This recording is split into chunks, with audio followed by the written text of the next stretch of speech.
Welcome to a quick intraday update. हमारे सामने जो चार्ट है वो निफ्टी का 30 मिनट्स का चार्ट है। हम लोग देख सकते हैं कि निफ्टी यहाँ पे बहुत ही साइडवेज करेक्शन में है। तो ये कंक्लूड हम लोग इस वक्त अभी कर सकते हैं कि शायद यहाँ पे अगर वेव 3 ख़त्म हो चुका है तो ये साइडवेज कंसोलिडेशन है, वो बिल्कुल इम्पल्सिव नहीं है। It is purely a counter trend up move. So पहले मैं आपको बैंक निफ्टी में दिखा देता हूँ। तो बैंक निफ्टी में भी यही था कि this is third wave ending here. So probably अगर हम लोग यहाँ पे फोर्थ वेव में है तो this could just be an a wave of the fourth correction. And ये जो उसके बाद का जो एक हमें मूव मिला है, एक sideways move, it is a bit triangular. तो यहाँ पे शायद ये ट्रायंगल भी हो सकता है। So A B C D, probably B यहाँ पे ख़त्म हो चुका है। एंड प्रोबेबली यहाँ पे जो है सी वेव चल रहा है। तो सी वेव जो यहाँ पे चल रहा है तो वो हम लोग एक्सपेक्ट कर सकते हैं कि थोड़ा यहाँ से और ऊपर जाए।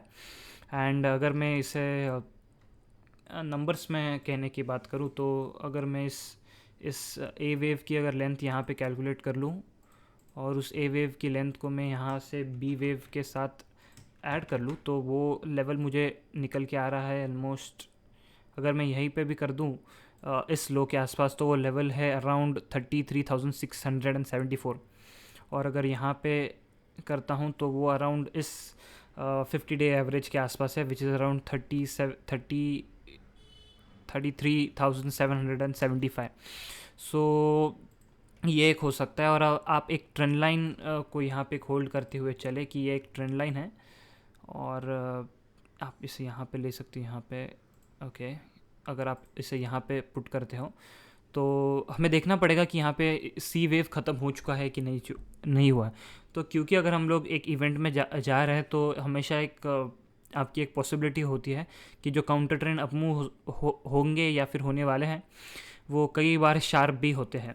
सो आप हमेशा एक अपना कट ऑफ पॉइंट मान के चलिए, अपने पोजीशंस को हमेशा आप हेज करके रखिएगा। एंड आप वर्स्ट के सिनारियो के लिए जो है वो I will be ready for at least 33,800, जो कि है हमारा एवरेज लेवल भी है। और अगर हम लोग रिट्रेसमेंट की माने तो that level comes around even 98 points higher, which is around 33,898। तो वहाँ तक भी जा सकता है ये मूव बैंक निफ्टी में। ओके और अगर मैं निफ्टी में बात करूँ तो वो भी सेम है। I think this is just a counter trend bounce. अगर ये ऊपर जाता है तो वो 38% जो हमारा रिट्रेसमेंट है that comes around 15,978। So worst के सिनारियो में आपको प्रिपेयर रहना चाहिए कि अगर वहाँ तक भी जाता है तो still the trend is intact. And फिर से हमें यहाँ पे एक डाउन साइड एक्सपेक्ट कर सकते हैं फिफ्थ वेव में। और अगर यहाँ से स्ट्रेट अवे टूटता है तो वो आपको लेवल जो आज के दिन के लिए देखना है विच इज़ अराउंड 15,679। सो 15,679 के नीचे। और अब अगर आप और भी थोड़ा सेफ लेवल देखना चाहोगे तो वो लेवल होगा अराउंड 15,660।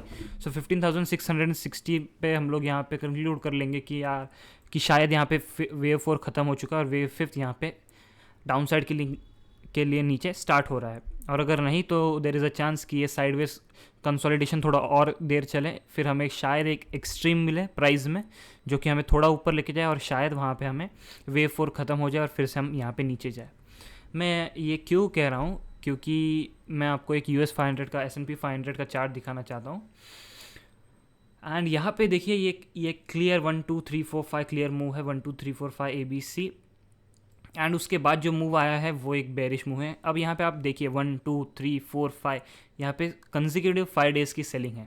तो अगर जस्ट अगर हम लोग देखेंगे कि शायद ये जैसा मूव है, जैसा अगर आप 1 2 देखेंगे तो इसके बाद कैसा बाउंस है उस तरीके का भी अगर हम लोग को यहाँ पे बाउंस देखने को मिलता है तो श्योरली हम शायद यहाँ पे कह सकते हैं कि हमारा निफ्टी इंडाइसिस में भी वेव 4 का वो बाउंस आया और फिर वो जो रैली होगी वो फिफ्थ वेव के लिए फिर से स्टार्ट हो जाएगी। तो हम लोग ओपन रहेंगे क्योंकि जब भी आप एक फिक्स्ड व्यू के ऊपर आप रहते हो तो उस व्यू से चेंज होना बहुत डिफ़िकल्ट हो जाता है। तो आप हमेशा फ्लेक्सिबल रहिए, आपको हमेशा ओपन रहना चाहिए कि अगर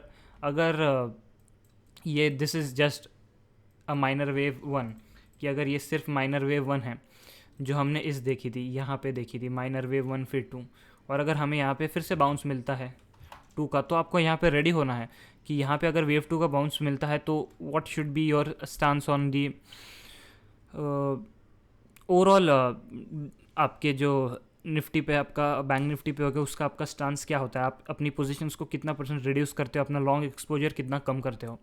तो हमें रेडी होना है कि अब यहाँ पे ये कह पाना कि राइट अवे सेकेंड वेव में बाउंस होगा और फिर से थर्ड वेव के लिए नीचे जाएगा और फोर्थ फिफ्थ करके हम लोग 3400 जाएंगे, ये हम लोग डायरेक्टली कहना कि ये जो बाउंस है वो अभी होगा कि थोड़ा और गिरने पर बाउंस होगा, वो हमेशा ही डिफ़िकल्ट होता है।